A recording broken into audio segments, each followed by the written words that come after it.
Hello, everyone. Welcome back. On behalf of the Russell Sage Foundation, the Alfred P. Sloan Foundation, and Princeton University, it's my pleasure to welcome you back to the Summer Institutes in Computational Social Science. Hello to everyone here in Princeton. Hello to everyone at the partner locations, and hello to everyone tuning in on the live stream. It's my great pleasure to welcome today our speaker, Chris Wiggins, and I should actually say welcome back, Chris Wiggins, because he received his PhD from Princeton in physics, and he studied the partial differential equations approach to biopolymers. Sure. And actually, before the talk, we had a nice walk around the physics building, and we got to see the room where Chris defended his dissertation. So Chris is a very interesting person, and in part because he wears many different hats, and I think this gives him a distinctive view into the field of data science.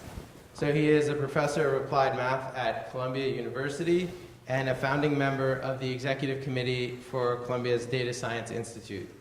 He's also the chief data scientist of the New York Times, and he is a co-founder and co-organizer of Hack-NY, which organizes student hackathons in New York and also has a structured internship program which pairs students and startups. So in part because of all of that different exposure to all the different parts of the data science ecosystem, he has a very distinctive view. I know this year I've been on sabbatical at the Times, in part hanging out with Chris's group, which I've found to be very enjoyable. He's also a wonderful host. And so what he's going to be talking about today is what should future statisticians, CEOs, senators, and I would add computational social scientists know about the history of data and ethics. So welcome, Chris. Thank you, Matt. Thank you very much for the invitation. Thank you. So this is going to be an unusual talk. It's really a talk about a class and sort of a preview or a selecta of certain things that we taught in the class and certain things that we learned. Also, this is the first time I'm giving this talk ever, so apologies if I have a lack of logical coherence. But it's a talk about things that we learned in this class that we taught, and the three icons I chose here were a dumpster fire, because the class was in part about problems, Buzz Lightyear, because we wanted to approach the problems with a sense of optimism, in the sense that we do have weapons at our disposal to address those problems, and Jupiter, because the class was about trying to bring together what is sometimes called critical and functional literacies in data science. That is, we actually opened up Python and engaged with the data sets that we were reading about. As advertised, I have a couple of hats, but the talk today is really about is really derived from the first of those hats. And in particular, this talk derives from a class that I developed over the last 3 years with Matt Jones, who's a professor in the history department. And if you'd like to know more about the class, it's all on the GitHub. So the talk aim is to investigate what we all think future statisticians, computational social scientists, and others should know about the history of and ethics of data. Both of those things are absent from what I, as an applied mathematician or data scientist, am supposed to be talking about. So first, we should probably talk about why you would want to talk about history, for trying to understand history, for understanding data, and also what is the role of ethics within what we think people should know for the next century or so about data. So to address that, I'm going to show you a couple of things that we taught in the class, and then close by saying what we actually learned here, we the faculty. What did we learn by trying to teach this class the last 3 years? As a way of preamble, though, I should say how this class actually came to be. So this class began in a happy event. For faculty members, a happy event is when the university asks if anybody would like to receive money. So there was this email we got one day in May of 2016 saying, hey, would anybody like to apply for money? And I forwarded it to Matt Jones in history and said, hey, interested in applying? And he said, you beat me to the forward. Yes, let's do it. I said, great. And we got the grant. So that's a happy story, because the grant was specifically to try to get new classes created by faculty from 2 different schools. I am in the engineering school. Matt is in the Faculty of Arts and Sciences. Some preamble is that Matt and I had already met each other. The way we came to know each other was from a talk. So Matt gave this talk in spring of 2013 called A Tale of Two Algorithms Towards a History of Data Mining, which was a pretty good talk. I went to this talk, and as it'll be more clear in a few slides, Tale of Two Algorithms to me makes me think about Leo Breiman and sort of this heretical school of statisticians developing machine learning and data science. So I thought the whole talk was going to be about Leo Breiman and statisticians, but actually it was about the history of government mining of people's personal data. So after the talk, I said, well, Matt, that was pretty interesting, but you really should talk about Leo Breiman and other things like that. Who cares about the history of people mining, government mining of people's personal data? And of course, later that month, the Snowden revelations happened. And so Matt really skated towards where the puck was going to go. It was obviously a very timely topic.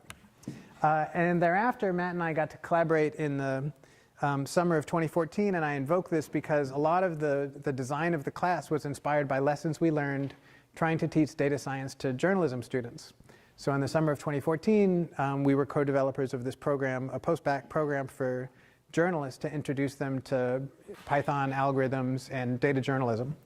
And it was also a very GitHub-heavy class, in the sense of reproducibility, in the sense of sort of showing all our work to students. So, the organizers of the class included me and Matt and Kathy O'Neill, who some of you may know, and somebody who works from digital humanities. So that was very useful to us as a background when we decided to try to create a new class in the history and ethics of data. So that's why we might want to, that's the origin story, rather. So why history? So Matt is coming from history. He's a real professional historian, whereas I am merely a fan of history. But my sense is that The Onion was right when The Onion said that it's useful to take a check at what happens in the past before making any big decisions. By which I mean that history is operationalizable. It is not a constraint on what we do. It gives you a new framework for thinking about decisions to be made. It also, I think, is useful for encouraging people not to panic. So when things seem to be in a dumpster fire, I think it's useful to look at previous dumpster fires and see about ways that people got out of it before. It's also, I think, very useful to look at all the different realities that could have been by looking back at history and realizing not that things had to be that way, but in fact there's a lot of things that are in our world and our worldview also that are sort of historical accidents or were greatly contested. And looking at things that were contested gives you a sense for how things might be in the future.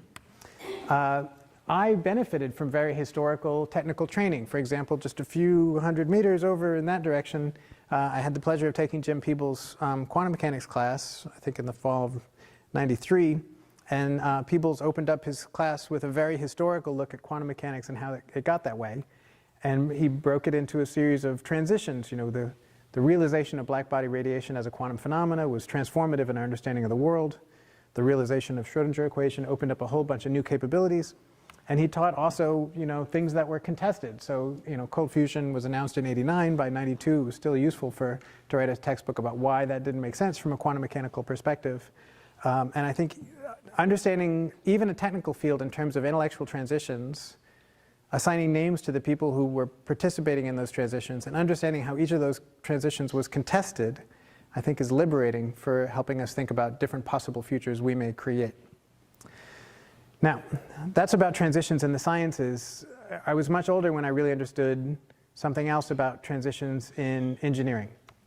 And that is the creation of a new capability, particularly a new capability which you make transportable. That is, you take some capability and you had some particular intent in your mind for why that you want to make that capability, but then you make it portable to other people in the form of some technology. It has an impact on how people are able to do what to whom. And it made an impact on me when I later read this paper by the cryptographer Philip Rogaway, who opens the paper by saying cryptography rearranges power. It configures who can do what from what. This makes cryptography an inherently political tool, which was a realization to me because given my technical training, I only used the word politics when I was talking about voting and things like that. But to think about developing capabilities and making them portable as having an impact on who can do what to whom, and therefore impacting the dynamics of power and being political, I think was an epiphany for me in thinking about it. And the reason I looked at this paper was it was sent to me by a data science friend who was saying, you could replace cryptography with data science and think the same thing. Making a new data science algorithm rearranges power. which we wanted to investigate in our class.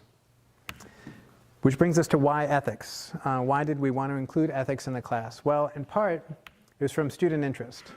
There's a broad sense from our students over the last 3 years that broadly construed something is wrong on the internet. And they're getting that not only from their personal usage, but from a variety of books. One example from 2 years ago is Cathy O'Neill's book, which is largely about data and algorithms and mathematics. More recently, Sophia Noble's book, which is a great illustration of how algorithms as designed can reinforce oppression. And then the same month, Virginia Eubank's book about how technology systems can reinforce inequality algorithmically. And then this year, a good piece by Shoshana Zuboff tying those algorithms into surveillance capitalism and how money and capitalism can also reinforce those dynamics. Among many others, I don't mean this as a comprehensive list, but this is a kind of thing that's happening in the background of our students who come to this class. Why students are interested in ethics also has a slight dynamic in terms of how the students self-identify. So if I can use a framing from when I was an undergraduate, when people used to talk about techies and fuzzies, not in any sort of evaluative sense of the word, but techies being people having some sort of STEM major and fuzzies being sort of everything else, or coming from the humanities. The techies that we teach, I think, have a more applied and personal interest in understanding ethics, in part because being an engineer in a large company doesn't mean you're not going to jail. As one example recently was, here's a press release from the Department of Justice in 2017 about an engineer who went to jail for, I believe, 3 years for his role in a Volkswagen's duplicitous software to prevent detecting of emissions. And that impacts young students. Here's a story from our local paper claiming that a bunch of students no longer want to work at Facebook. And the article goes on to talk about the luster of Facebook being somewhat dulled over the calendar year 2018. So that's the role. That was why we wanted to talk about history and also talk about ethics. Now, a part of the talk, I want to talk to you about what we actually taught. So as a sort of an infographic or an intellectual arc, we took a historical approach starting in the late 18th century. So we started with statistics when it still meant statecraft, when it still meant trying to make sense of the state before it had anything to do with numbers and data, let alone mathematics. And then went through a set of transitions as people started trying to apply mathematical methods to societies and to individuals. And as mathematics and academia sort of embraced that field and it became relevant to mathematics, to modeling, a major transition with the birth of digital computation during World War II. And then the whole subject sort of gets taken up by industry thereafter. So really this arc just describes what happens in weeks 3 through 11 of a 14-week class. This is the historical bit. You may wonder why we chose 1770s. Every big history class has to start somewhere, so somewhat arbitrarily we chose the year that statistics first entered the English language. Here's where statistics entered the English language, by the way. In an encyclopedia saying statistics teaches us what is the political arrangement of the modern states of the known world. That is, statistics didn't have anything to do with math or even numbers. Statecraft, which was a very applied statement about what the craft was meant to do and what sort of power it was interested in negotiating. Okay, this was a translation from a German document, but the point I wanted to make here is we had to break class into weeks, because that's the way classes are taught. So we broke it into a series of intellectual transitions around who was doing what to whom and whether the subject was considered about aggregating data, or about mathematical modeling, or a martial concern, meaning wartime usage, or a commercial concern later. How do we integrate ethics throughout? The way we integrate ethics throughout is we teach a series of intellectual transformations, but we always have a discussion of the political precondition and the political postcondition. That is, once you've closed the week, you've discussed some intellectual transition, you can say, how did this intellectual transition rearrange power? Who now could do what, from what, and to whom? And that's pretty broad, so to try to make it slightly more analytic, we tried every week to emphasize the role of rights, so human rights and the rights of people, harms, and how did this do something good or bad to people, and justice. How was that harm evenly distributed? I didn't include weeks 1 and 2, but weeks 1 and 2 were largely about just sort of setting the stakes and introducing people to harms and justices around data. So those were the Tuesday's discussions. So as a list of topics, the weeks 3 through 11 were really the intellectual transition weeks, the historical weeks. But those Tuesday discussions were paired with Thursday labs. So on Thursday, we actually fired up Python, pre-authored in Jupyter Notebooks, and each week we had a lab associated with the reading from Tuesday. So we went through and we took some data from the UCI data set. We interrogated the data and really read critically about how the data were created, what assumptions went into how the data were described. Some exploratory data analysis, which you can do easily in Python even before we start talking about statistics or models. We went on and did some things that you'll recognize, like p-value hacking. We introduced people to machine learning through an interactive tool, so that the interactive notebook just says, here are 3 types of machine learning, and then you can interact and understand overfitting with a slider. And when it came time to talk about privacy, we created our own database of ruin by taking data from students who had consented, and then thinking about how we would make that data set more and more anonymous under a technical definition of anonymous. So I thought maybe I would spend a little time taking a few of the topics and showing you in more detail the kind of treatment we were trying to get at by pairing readings with labs. So starting with week 4, which was about the origin of the word regression and about sort of the Victorian program at the end of the 19th century. We got a lot of work, got a lot of use out of Stephen Jay Gould's book, The Mismeasure of Man. Even before we started talking about mathematical modeling, just talking about how people subjectively acquired data. It's a great story about basically people's brain sizes and the incredible contortions people went under to put the right size beans in the right size skulls to prove out their preconceived notions. So there's a great section from Gould about that. And then we could go and talk about Sir Francis Galton and how he had his own agenda under the word regression. He gave us the word regression, as well as the word correlation, as well as the word eugenics. So we try to speak about that directly, and we can do that by taking Galton's original data. So the lab class on Friday actually takes Galton's original paper, takes Galton's original data, explores it, and does the first regression. That is, we can give away a Jupyter Notebook in which you not only do regression, you do the first regression ever, which in this case was trying to figure out why exceptionally great men, as quantified by their heights, nonetheless suffer from having less great sons who are not as tall. Of course, height was a tool for Galton for understanding other things about the greatness of men. But the most important part of these labs, of course, is the little part that says, now it's your turn. So these labs are interactive. We distribute the Jupyter Notebook, and we grade people in part by their participation during the labs for coming up with their own, in this case, regressions. The next week, week 5, we talked about the origins of IQ and policy, so where data starts getting used to try to make policy statements about what we should do with people. So the same book, but a different section of the book, now talking about IQ, and the original creation of a general intelligence factor, or G factor, which is really the origin of PCA in the modern sense. For example, here we're interested in something like taking a 0.6 of your classic score and 0.56 of your French score and adding them together into a composite score, which in the end, if you read the original paper, says which people should be in the trenches and which people should be officers. That is, there's always been a power dynamic to the way people use data. After that, we talk about Yule and the way Yule in 1898 had one of the very first applied in the social sciences uses of multivariate regression, in which case Yule was looking at the number of poor people in different regions of the United Kingdom as a function of how much assistance was given to people outside of their home and how many people were living in a poorhouse.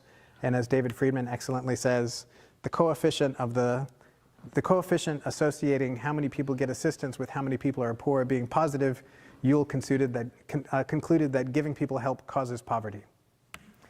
We can then take those data. So on Thursday, we fire up the original paper. The paper, you'll note, has the title Causes of Changes in Pauperism in England. That is directly, even in the 19th century, we were already confusing correlation and causation. Right? From the very first applied multivariate statistics in the social sciences, causes is right in the title, even though it's ordinary least squares. So we redo that ordinary least squares and then encourage students to regress a bit on their own. We also look at Simpson's paradox. Simpson's paradox, you may know, is most famously associated with this case of admissions at Berkeley and the claim that admissions was systematically sexist because women were, had a lower admission rate in different departments.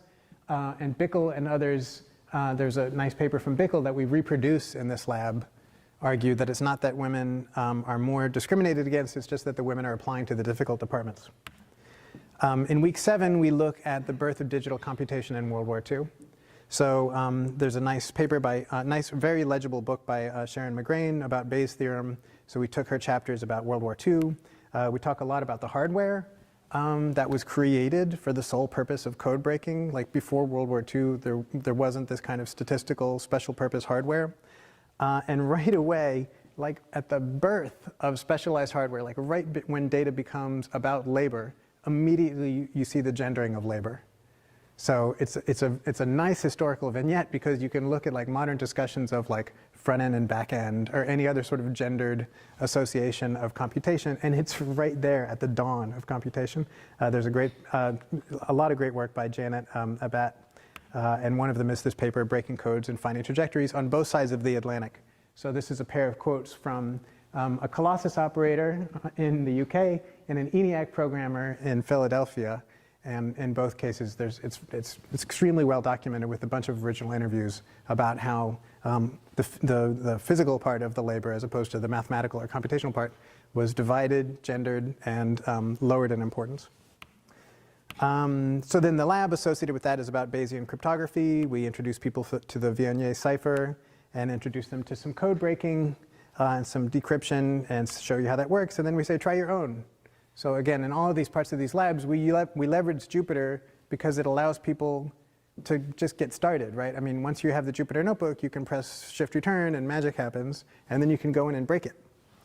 So we found that very useful for getting people functionally to engage with data. By week 9, we're talking about privacy debates and big data as it was understood 1950 to 1980. We introduced them to one turning point, which is the reification and canonization of business intelligence by IBM employees. And then we give them an excerpt from this great new book by Sarah Igo, who also got her PhD here at Princeton, history professor. And in terms of original primary literature, there's a great book called The Assault on Privacy from 1971, right, which is very modern sounding if you go read it now.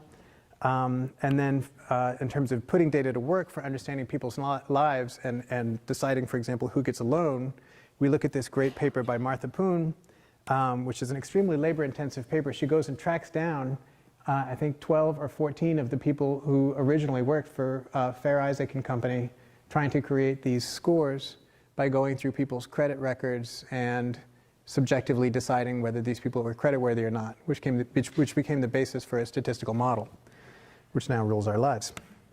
So one of the things that Igo's book is great for is for showing students that privacy as a debate is not new. It was a very well forged subject on both sides of the political spectrum, by the way, in the early 70s. It's just that it was privacy, it was about our private data, but being used by the state, as opposed to the way our private data is used by private companies.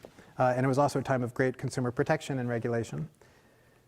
Okay, and then for the lab, we fire up some of the documents that were presented to Congress with sort of scary infographics about the corporate state complex.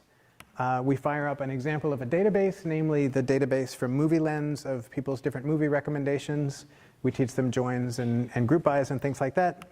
And then we tell them about why there was no Netflix challenge number 2. Does everybody know why there was no Netflix challenge number 2? One shaking head, please. They get sued? Well, I'll give you a technical reason. The technical reason is re-identification. And actually, Arvin, who's a professor here, had a hand in that. But you can go through and re-identify people, even the anonymized data from the Netflix release, given that you have other data where people have said what movies they like. Okay. We took a look at data science. It's tough to boil all of data science down to a few papers since Actually, David Donahoe in the next door over a few years ago argued that it goes back to 1962. So we took John Tukey's paper from 1962, which if you've never read, it's an amazing statistics paper because it opens up very autobiographical and very confessional. I've long thought I was a statistician, but now I've had cause to wonder and to doubt. And Leo Breiman's paper, Statistical Modeling the Two Cultures, which I mentioned earlier. And then Donahoe's own 50 Years of Data Science, which sort of explains how data science as a mindset has its origin in the way that Bell Labs in particular was dealing with abundant telecommunications data.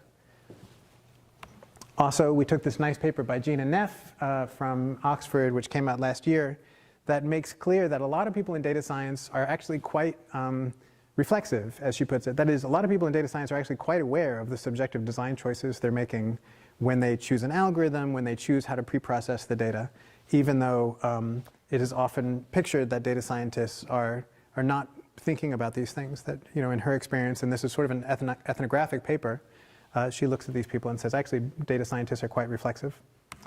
For the lab that week, we have this 3 kinds of machine learning interactive for supervised, unsupervised, and reinforcement. We allow students to tune the knob and try to overfit data under these 3 contexts, and then build on Leo Breiman's observation about the pluses and minuses of predictive power and interpretable power by looking at decision trees and random forests, and draw attention to Breiman's own assessment of his own method. Random forests are A+ predictors, but it's difficult to understand, whereas, you know, decision trees, they rate an F, right? Breiman gave his own technique an F for interpretability.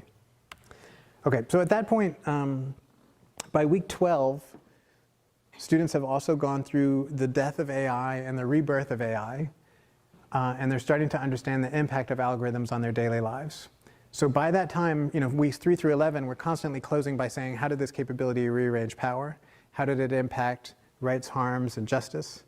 So by that time, by week 12, they're really ready for some sort of more analytic look at this sort of vague sense that something is wrong on the internet. So we leverage a great textbook for this, which my understanding is that my understanding is that everyone in the room has already read this book. Good. We particularly leveraged chapter 6, which was very useful for me in thinking through ethics in an analytical framework. We also read through this great recent paper by LaTanya Sweeney. It's tough to choose a great paper from LaTanya Sweeney because all of her papers are great, but this one was a particularly good one that balanced the tech and the impact. It's one of many papers that pictures this re-identification idea that if I hand you a data set, it is not, you can call it anonymous because your name's not in it, but if I give you a bunch of other columns and there's another data table somewhere that has those same columns and your name, then those other columns effectively are a join key to put those 2 tables together, and now I know your name, as LaTanya so dramatically illustrated in 1999 when she mailed the governor of Massachusetts his own health records. And then finally, we tried, particularly in the latter part of the class, to include things from as recently as possible. So this was one week where we, the week before, Kate Crawford and Meredith Whitaker had just been interviewed by Kara Swisher, so we were able to include that as a nice piece about all the things that can go wrong around privacy. Now, we followed Professor Selganik's treatment of ethics, which is to talk about how this one time that ethics was made into a government spec, right? So there was one very remarkable time in the United States history where the idea of ethics was tried to make operationalizable to government specification, right?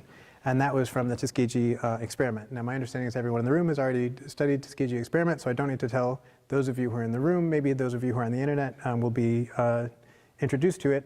But to start it with a bang, we introduced people to the front page of the New York Times, our local paper, in July of 1972, announcing, thanks to a whistleblower, an experiment on African American men in Alabama who got no treatment for syphilis for 40 years.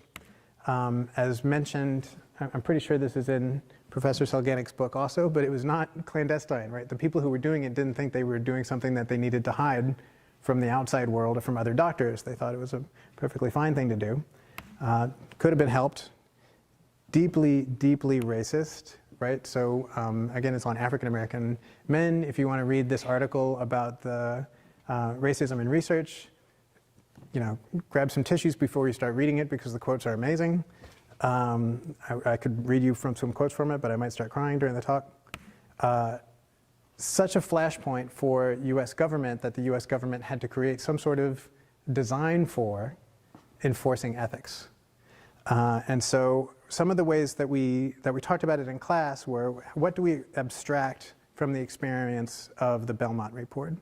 What do we extract from the experience of years and years and years of a group of people, including philosophers, practicing researchers, and a lot of people who are not researchers, gathering to try to think about what we talk about when we talk about ethics? So the way we presented in class was, we said the goal was, first of all, to split how you define ethics from how you design for ethics, but to articulate ethics as a set of principles, not rules, but principles. To articulate that those principles will have tensions among them, that you don't necessarily need to set a checklist that's going to be logically coherent. You can do something that will last for a long time and be flexible for new situations by stating general principles that may not necessarily always fit well together, but to articulate those tensions. And then after you've articulated what you mean when you define ethics, then you articulate how you're going to design for ethics. So what we talk about when we talk about ethics, again, Professor Selganik's discussion of this was useful for me for thinking of ethics as having a part of it that's about philosophy, which is a nice, happy place for me because I was raised in mathematics, and for me, when I think about philosophy, I think about logic, and logic makes me think about math, and math makes me think about proof, and proof is like a happy place for me, right? Because proofs are unassailable, and it's clean, and I don't need to worry about thinking really hard. Once I know the proof, it's done. Or maybe you were raised a computer scientician, and logic makes you think about computer science, which is nice because then it makes you think about clean things like an application programming interface and separation of concerns and good abstractions. And that sort of living in an abstract level is your happy place. However, there's another part about ethics, which is, again, how we design for ethics. So I can come up with 5 different ethical systems listed as a set of principles. What makes one better than the other? It's not necessarily about its logical coherence or about its excellence as an abstraction. It's really about whether or not your internal stakeholders buy into it and believe in the legitimacy of that ethical review. And more so, whether the external stakeholders buy into it and believe in the legitimacy of that ethical review. So philosophy can be useful because it can help you design ethics, but you're still not done. You still need to think about how you design for ethics. And the danger, of course, is that you build a system where what you're really interested in is the buy-in, not even from the internal stakeholders, but from the external stakeholders. So if you design an ethical system and it's really aimed at just making sure that the external stakeholders buy into it, then you run the risk of going into PR, or as Meredith Whittaker says, ethics theater, which is a sad place. So the goal for people thinking about how we construct a working systems of ethics is balancing defining ethics with designing for ethics. And the first of those definitely leverages philosophy. Philosophy can be useful in defining ethics. But the second, how you design for ethics, because it's about the art of consensus, is really a sociological act. So that's the way we taught about it in our class. Now, we can take Belmont as an example of this. So everyone in this room already knows the Belmont principles. Respect for personhood is the first. It's in the 70s, the main aspect of that was informed consent. We now live in a digital age in which informed consent is a murky concept, particularly when dealing with private companies and everything they do with our data and all the ways that we use their free services in exchange for free spying on us all the time, as Eben Moglen put it. And now, more often people think about that in terms of respect for the autonomy of the people. Are they given a chance to make autonomous decisions about how their data is used? Beneficence, you've already studied. Do no harm is sort of a broad, but perhaps not so useful way of thinking about beneficence, because after all, I can do no harm by never talking to you or interacting with you. Rather, it's useful to think about beneficence in terms of maximizing benefit, clearly articulating and auditing and thinking through the risk. And justice, not in the sense of did you obey the law, but were things fair? One abstraction, again, not to say that abstraction is the right way to go for everything, but one abstraction that's useful is the veil of ignorance, which is the idea, are you setting up a system such that you would be happy to be any of the participants, any of the stakeholders? So when you set up, say, Uber as a system for a bunch of people, would you be equally happy to be the driver, the passenger, the company, right? If so, then you've satisfied this veil of ignorance. Ignorance meaning ignorance as to which part you're going to play in the eventual systems.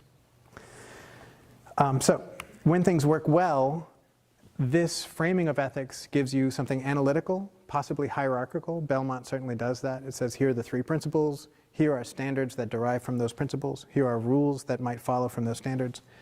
And durable in the sense that, like Belmont's been around since the late 70s, and people are still using it as the basis for their interaction design. There's probably others we could come up with, but that is one example where I think people have shown that starting with general principles gives you a durable framework. What is that framework useful for? Well, it's useful for an ethical audit of decisions, both before you've made them and after you've made them. Although for the people who are the internal stakeholders, you really mostly need that before you've made the decision, from which the rules should derive.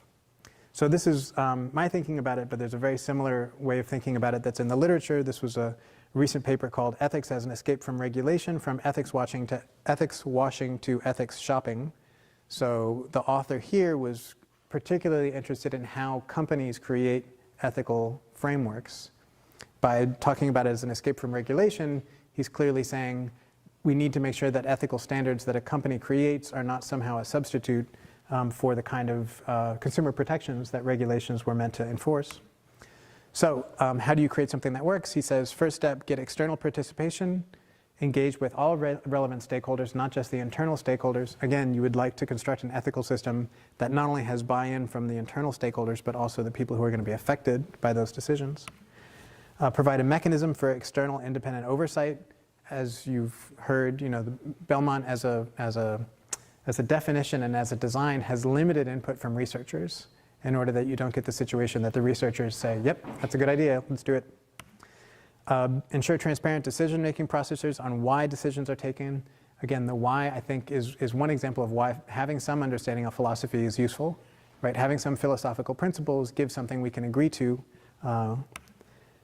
Develop a stable list of non-arbitrary standards. Again, you can't violate your ethical principles if you don't write down ethical principles. So you need to write down what your principles are. And ensure that those ethics are consistent with human rights. So if your ethical system is, I don't know, move fast and break things, or if your ethical system is get rich, die trying or something, then you're not necessarily in concord with something that external stakeholders are going to agree to. Fundamental human rights is a good anchor. And provide a clear statement of the relationship between commitments made and existing legal or regulatory frameworks which may be in conflict. That is, you may have an ethical system which conflicts with local laws in some country where you're interested in doing business. So you may be interested in doing business, but if you want to be an international company, it would be great to have some set of principles that your internal employees and external stakeholders from other countries are going to buy into. Okay, so you can take that framework and think about what happened at Belmont and analyze it in that framework. So principles were articulated. Those principles, as I'm sure you discussed from chapter 6, are also consistent with norms, rights, and philosophy. Right? Those principles didn't come out of nowhere. It came out of a lot of hard work and were informed by both philosophical principles and societal norms. The tensions were articulated. That is, there wasn't a claim by the authors of Belmont that the principles were going to be straightforward and easy to follow, like a checklist or like an API. There was an understanding that those principles would have tensions. For example, ends versus means, I'm sure is something you talked about already.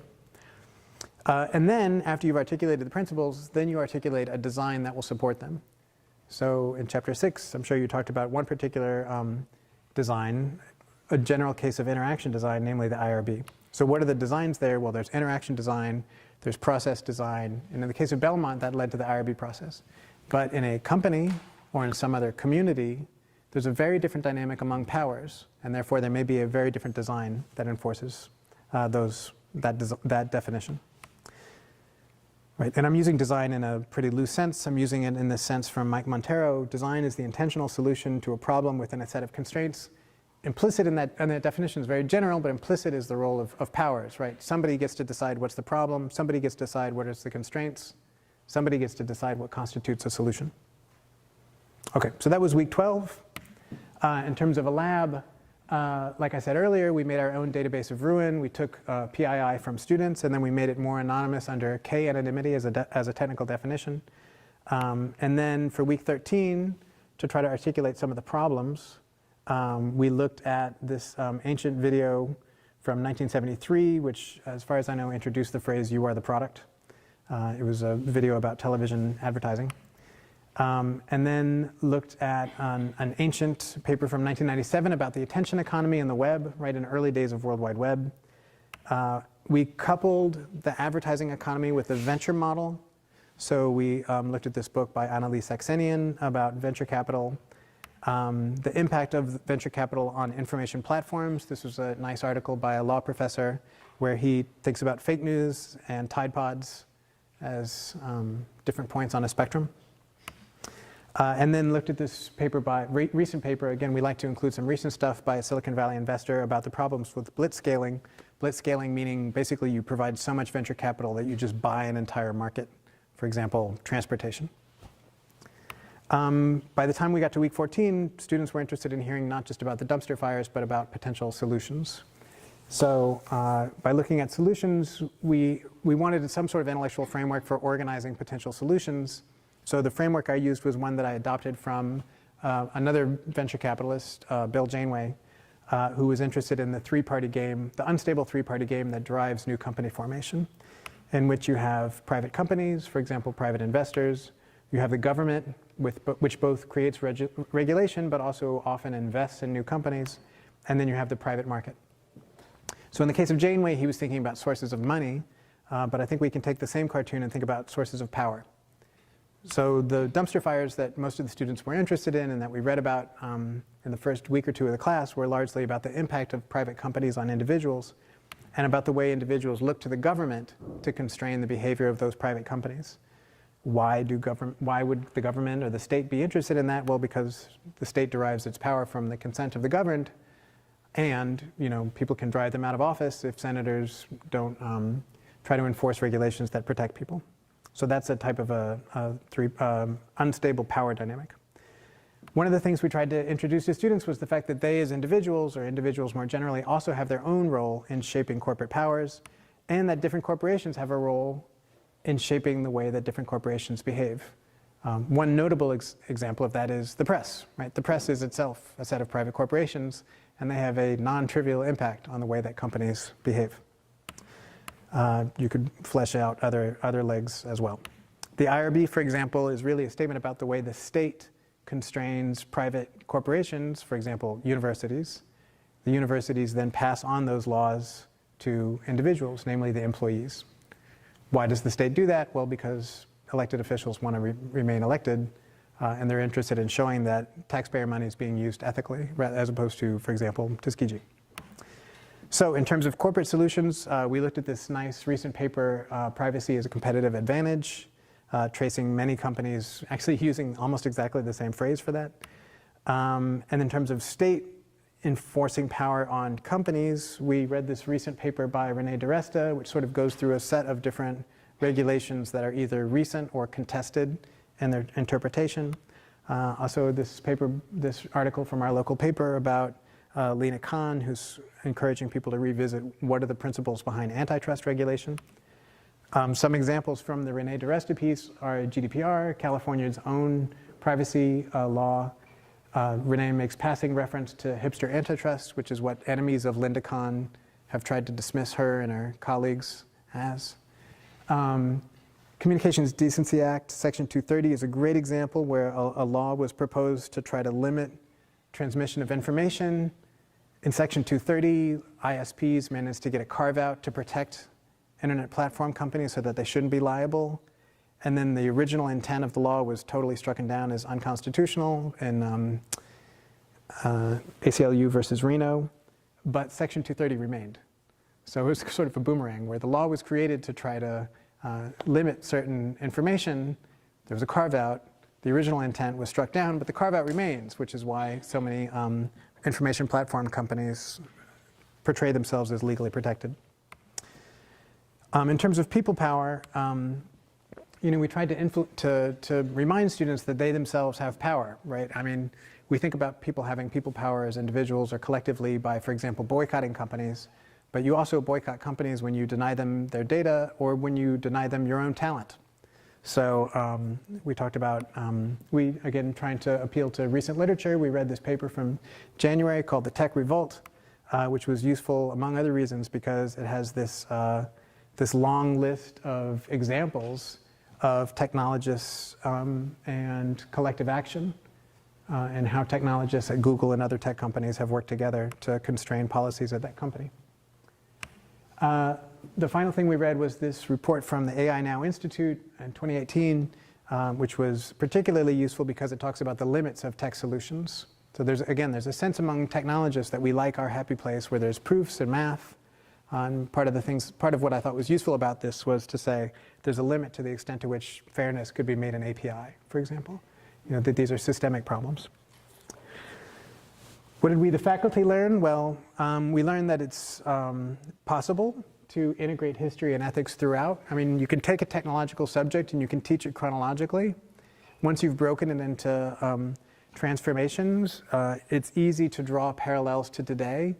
I hope that was clear. If not, I invite you to go check out the syllabus and you will see very modern sounding things in the debates of the 70s and the way people were subjectively collecting and modeling data in the 19th century. And we learned that all of these capabilities rearrange power. So a corollary of that is that the story of data is really a story of truth and power, and how that truth and power is contested. You know, from the 19th century onward, as soon as people started collecting data, they did it with their own interests. And they did it to establish what's true and to use those capabilities as new powers.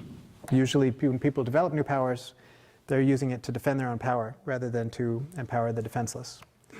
So looking over the arc of the class, you know, we looked at all of these intellectual transitions and asked who was in power, who sponsored that? Was it coming from academia, from the Victorian program of the 19th century? Was it military? Was it corporate interests? And then finally, to give students some sense for the future, we said if you want to understand the future, you should look at where are the present contests among those powers, which is why things like, you know, reinterpretation of Section 230 of the Communications Decency Act, right? That's an example of a contest that's happening right now. And as those contests are settled, just like cold fusion was settled, they have a big bifurcation on the future of, well, the future of data. So I'll close with these two infographics, which I think summarize two of the things we learned from the class. One, that the story of data is really a story of truth and power. And so it's useful to have some sort of analytical framework for understanding power. And that the ethics of data are not simple, right? They're not as simple as high philosophy. They're not even as simple as just saying, let's take the IRB and just apply it to other contexts, right? The design of IRB was relevant to a particular set of powers. And when you move to a different environment, for example, an individual corporation, there may be a different dynamics of power and therefore a different design to enforce those principles. And with that, I will close and take time for questions. Thank you very much.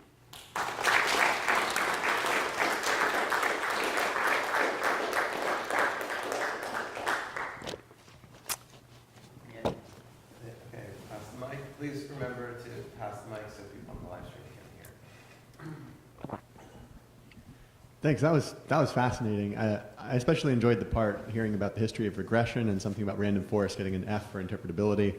I'm wondering if you could stretch out some of the implications of that for how data science is applied today. Like, for example, we talked about the fragile families challenge and how even these machine learning models that data scientists just love to throw at everything have somewhat better performance, but end up being kind of like qualitatively the same as a basic regression model. So I'm just wondering if you could speak to that kind of like cognitive lapse in a lot of thinking today about these things. Yeah, it's a good subject. So let me just, I think your question was about interpretability. Oh, no, I'm good, thanks. As you're saying that, I realized we left out another paper that we read by Cynthia Rudin that was specifically about interpretability. So, any learned model, including Yule's model, right, has limits in terms of interpretation, right? It's different from AI 1.0, which was a set of heuristics and expert systems when you learn the model from data. One of the ways that you don't know how to interpret the model is how will this data behave on some new distribution? So you trained it for one set of people and their images, and then you deploy it, and there's a totally different demographic group that's doing image tagging, and you can't really predict how that thing's going to work. The other thing, of course, is causality, which is well known, that you take this model and it may be predictive on the data set you've used, but if you go in and intervene, you may lose all predictive power. And so interpretability challenges you in terms of how the model will perform on some new data set, for example, some new demographic group, how the model will or will not have structural interpretation, which means that you can go in and change one thing and you'll still retain predictive power. And then, of course, there's edge cases. So design is full of examples of people deploying a product and they test it on themselves or they test it on their friends, and then when they deployed it in the wild, it did something that they didn't interpret at all, or people used it in an adversarial way, and the designer dismisses that as an edge case. So that's one of the reasons why interpretability has a lot of fear associated with it in data science, because we're deploying products and we definitely can't predict what these models will do in all the different edge cases, meaning all the different future uses, particularly adversarial uses. I think the way it's related to ethics is that, again, getting back to the idea that Belmont's principles, I think, are durable, but Belmont's implementation was for a particular set of powers. When you deploy software as a service, when you deploy, a feed, I think you have an obligation to monitor people's experience with it, right? And it's very difficult to recall a gun. It's very difficult to recall a car, but it's very easy to modify an algorithm. In fact, for any information platform company, you're being subjected to different algorithms all the time under A/B testing. I would say the way that it's relevant is as these models get more complicated, you don't stand a chance as the designer of having predictive power for what's going to happen in every adversarial use case in every demographic group. And therefore, I think it becomes an ethical principle or an ethical design to monitor the way people use it and to intervene as things have negative impact in ways you wouldn't have predicted.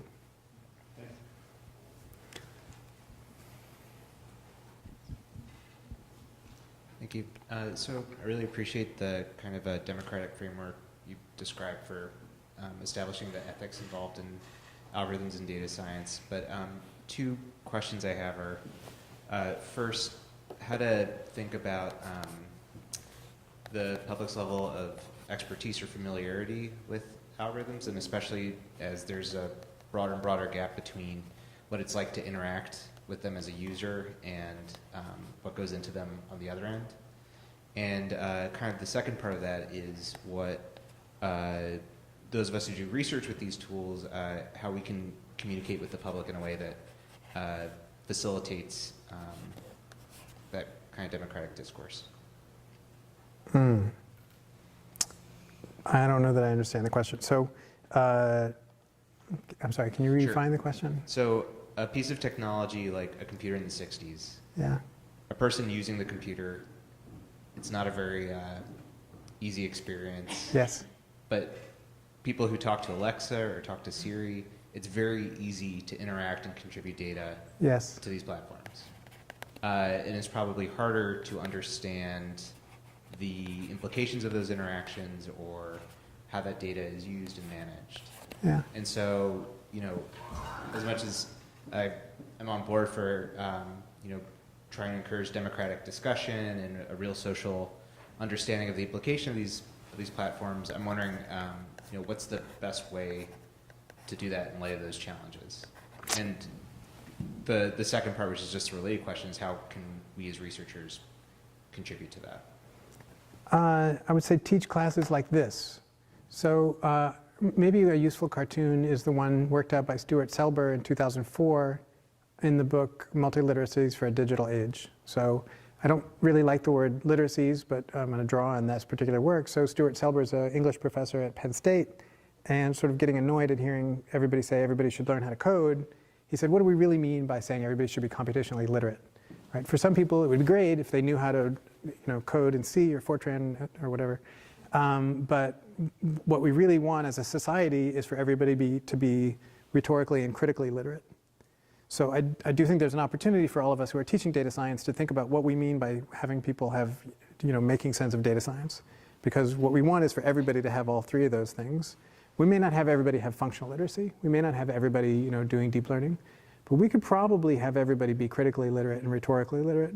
Rhetorical literacy meaning you know how to take the output of say, an algorithm and know what it implies and know how to advance your cause or advance your narrative using that output. And critical literacy, hugely important, which is when somebody comes at you and says, I'm denying you a loan because the algorithm says so, even if you don't know how to code up logistic regression, you should be able to know, well, wait, that's because you trained it on this data set. You know, it has to be consistent with these laws, right? That's sort of critical literacy you can teach without asking anybody to understand flip-flops, you know, like internal memories or anything like that, right? So, however, you know, what is the you know, core curriculum of critical literacy is going to be different in different ages and different decades. But I think that's one of the things we can do is we can stop sort of putting functional literacy as the sole type of literacy we're aiming for. And just as Stuart Selber emphasized in this 2004 book, you know, what we really want as a functioning society is to help everyone get to rhetorical and critical literacies. Gina Neff describes this field as critical data studies. So there is a field being born, Gina Neff and others are creating it, in critical data studies, which is distinct from, but certainly overlapped with, how to crush code to, you know, develop a deep learning model to detect cat faces or something.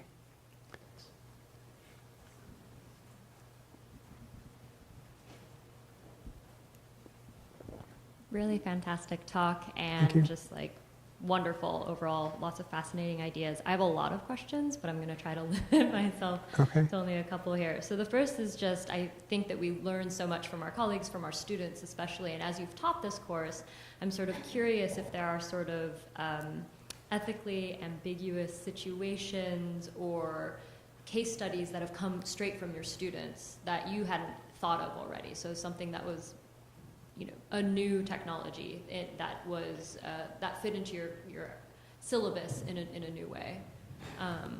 Yeah, I'll stop there. I mean, I would say so. We used Slack heavily. So students were required to post a brief discussion on Sunday night by 11:59 New York City time in the discussion channel, and then separately was a links channel. So I would say I learned a lot from the students just because they all posted a lot of stuff in the links channel. So some of it was coming from students, but it was coming from students being a good eye for interesting problems that were being discussed somewhere on the internet. Particularly around gendered use of technology, there was a lot of posts that week for gendered uses of technologies that I wasn't clued into.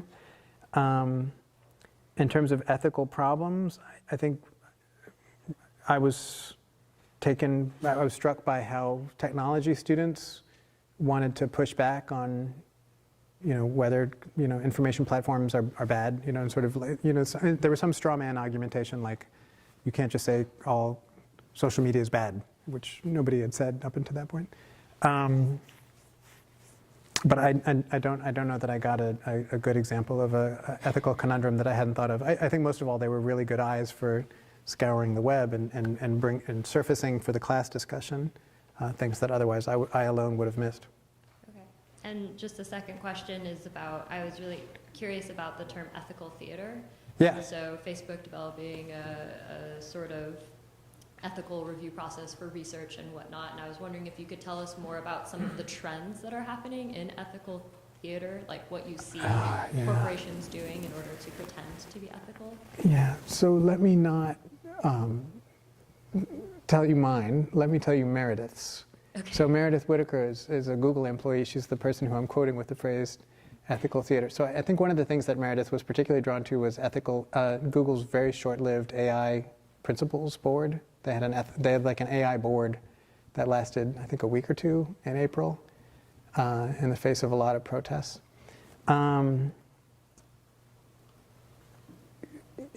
Some of the articles we read took Tim Cook to task for saying that Apple is an ethical company because of its privacy stakes around hardware, in contrast to the way it engages in other countries where the laws of that country may be dissonant with human rights conceptions.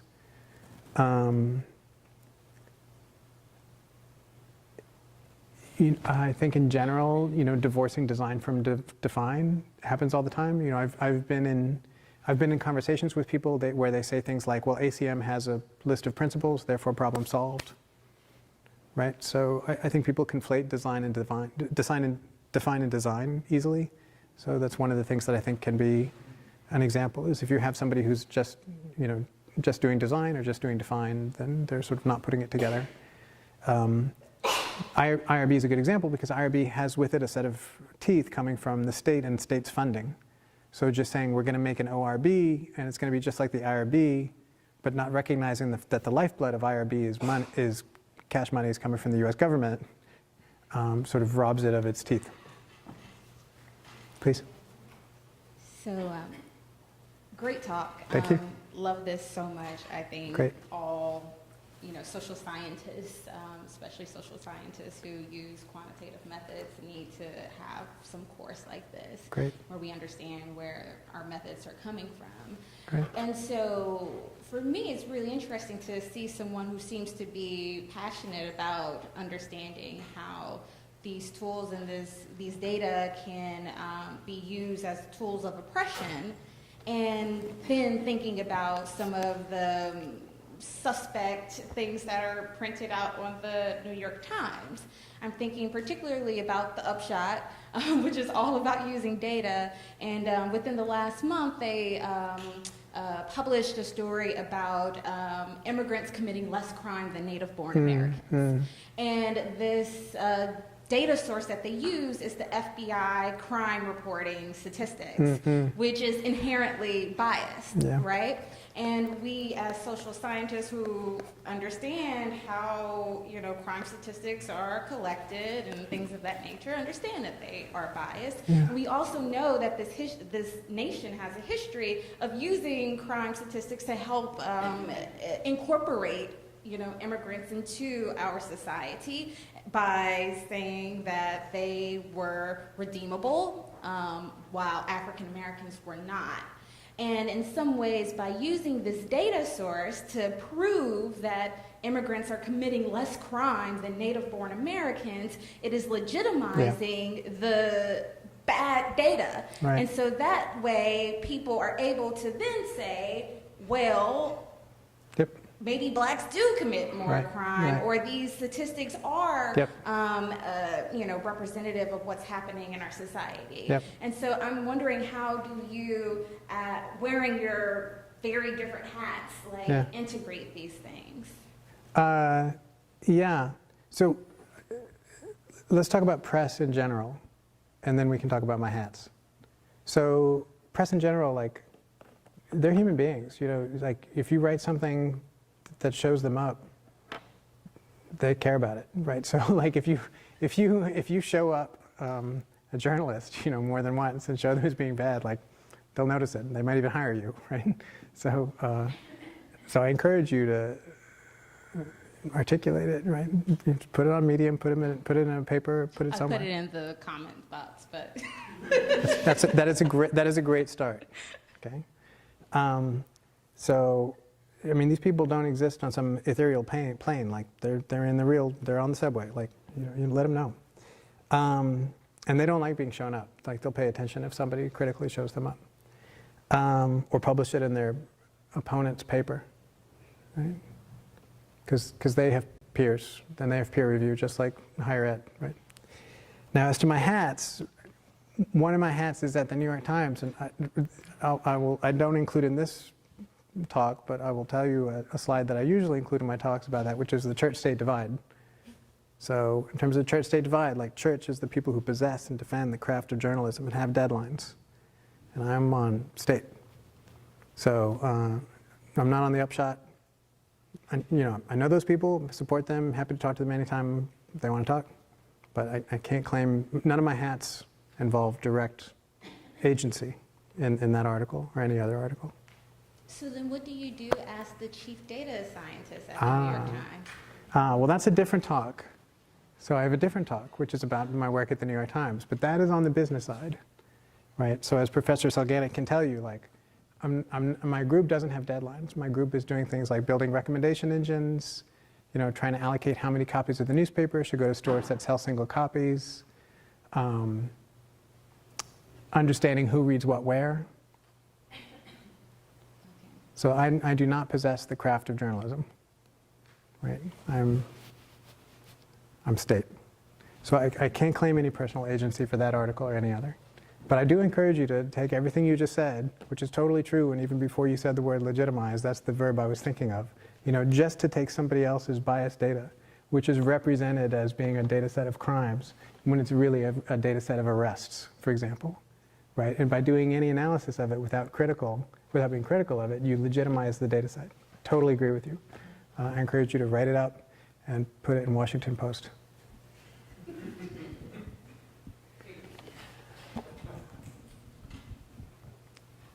This is fascinating. I think one of the core themes in your talk is about relationship between power and data. And I kind of thinking about in a way I think about what data is more becoming available and what is not becoming available. So if you think about like data about average people, you're getting more data from social media or the government statistics and so on.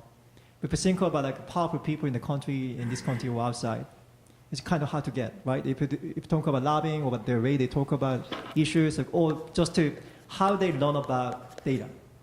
So they get some data from FBI or other agencies, and what kind of things they infer from data, how they learn it, and how they apply that to the way they make policies and so on.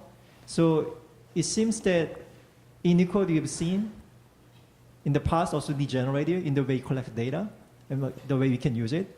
So I wonder whether you have any comments and thoughts about like how we can change the situation as a social scientist.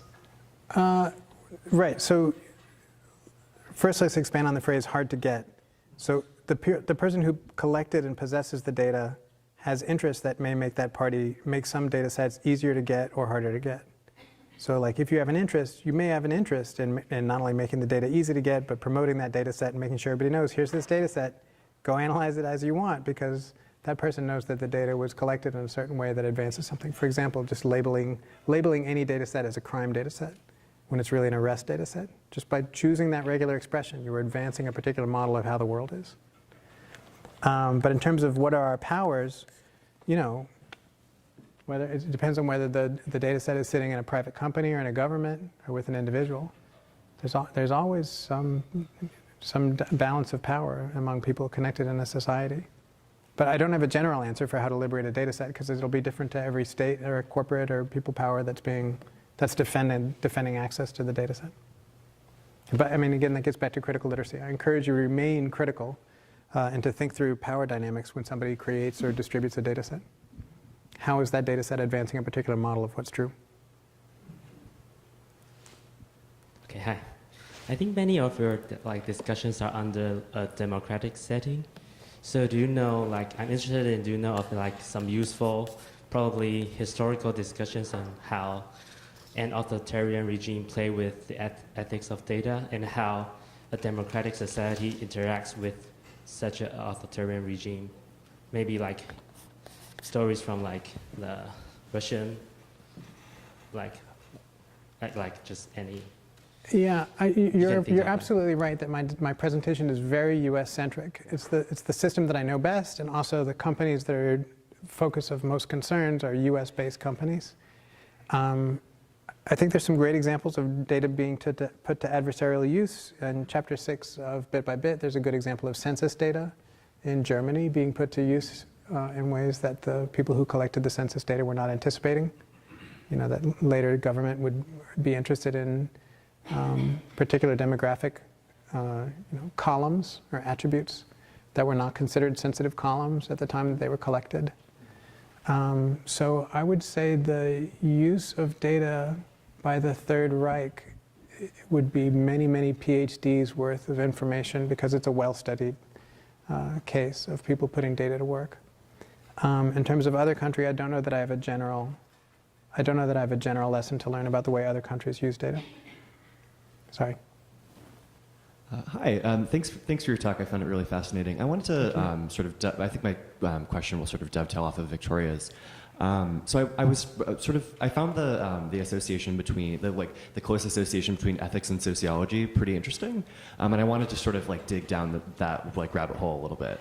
So as we sort of know from Sarah Igo's work, among sort of others, we know that social scientists have really been sort of pioneers in the use of social data and the sort of techniques for analyzing it. Yes. And so I wonder if we might be sort of, if perhaps it might be wise for us to be a little more skeptical of how social scientists think about the ethics of these data sources, and whether perhaps other academic professionals might be a little bit better positioned to sort of help us think about that. Is there a particular prior work by social scientists that makes you think we should be skeptical?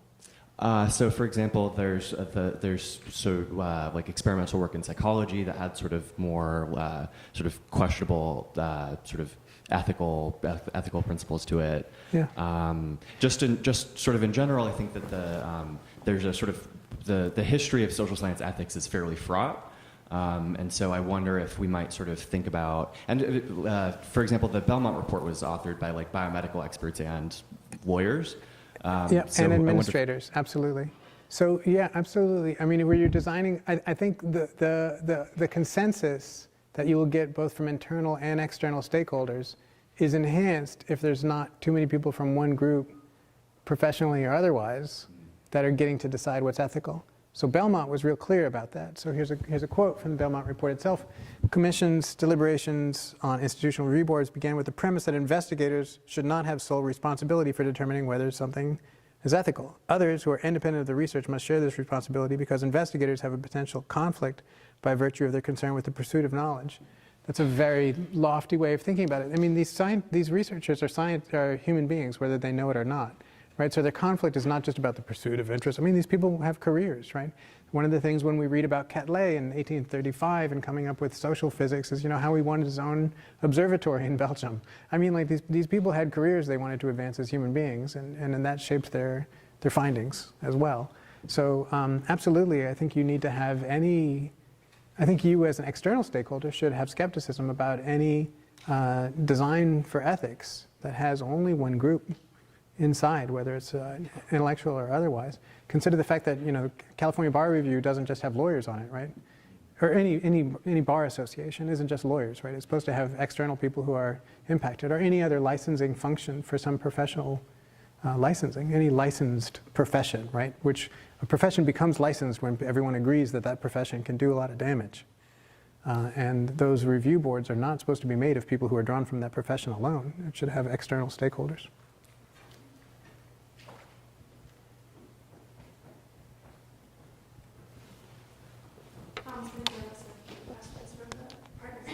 Great, thank you. So both these questions touch upon an earlier topic, which was sort of this Western focus in your presentation. First, Mateo from our RTI site says, your course sounds super interesting and very relevant, but hearing your talk and taking a very quick look at the syllabus, it seems centered mostly in Western examples and authors. What are your thoughts on some of the topics you mentioned today that could behave differently or have been historically presented differently in places other than Europe and U.S.? You mentioned the Germany example. I don't know if there are other examples or thoughts that you might elaborate on. I completely agree, and it's sufficiently outside my expertise that I think the most honest answer is I look forward to learning more, and I hope that my email address is up there, and I hope that people will send me better references so that I can have a less Western-centric presentation in future years. Here's my email address. And in terms of alternative systems of ethics, it's absolutely right that the core curriculum I'm drawing on is a curriculum that's extremely Western-centric, and that's just a statement about that's the only expertise I have at this point. But I'm always happy to learn. So this question from Kartik in Boston is a bit more future-oriented. Given local and the international power dynamics, and given high concentration of technological development in the West, how can we avoid the risk of our discourse on ethics becoming Western ethics? In other words, how can our discourse on ethics vis-a-vis technology become more inclusive? Right. Well, I mean, most places are not shackled by the edge that's pointing from corporations to state in the U.S. I mean, if we're talking about the potential damage done by information platform companies that are U.S.-centered, and those information platform companies have abundant financial and legal relationships with the U.S. state, it colors what regulations are possible. Other territories, even Europe, right, have shown leadership. So I would say other nations are actually unencumbered by many of the constraints that make it so difficult for the U.S. to return to the era of consumer protections that Sarah Igo writes about from the 70s. GDPR is a great example, and other countries are free to enact laws that, and should, that because of internationalization, these companies have to abide by and can stand as a leadership examples to other companies. We didn't talk about, well, I brought up World War II earlier, but we didn't talk about the fact that in Twitter, in Germany, denying the Holocaust is illegal, right? So Twitter and other companies have clearly found ways to censor, or at least not amplify, content that violates that German law. Those companies are active in Germany, right? So internationalization is fantastic for illustrating what's both legally conceivable and what's technologically doable. Those external design constraints actually drive innovation in ways that protect consumers.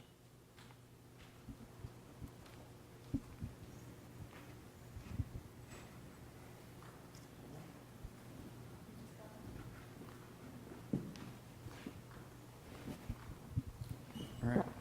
Oh, we have another one. Okay. Harry from Boston asks, can you comment on cross-national flows of information and efforts to regularize standards, rules, and laws? Are we still in the state of nature at the international level, or is there some order to governing the interest of the internet and large information flows? Do states have the capacity to regulate this space? I mean, a sovereign government can decide anytime they want what corporations are and are not allowed to be active in that sovereign space.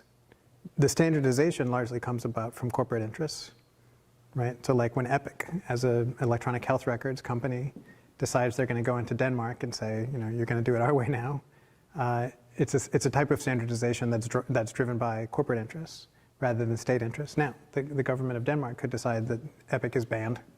I encourage all of you to Google what happened in Denmark when Epic decided that they were going to take over all the electronic health records of Denmark. Yeah, I mean, government, as one of the functions of government is consumer protection and protecting people. And one of the ways that it does that is by regulating corporate interests. But the corporations have much more interest than the governments in standardization because corporations are interested in internationalization.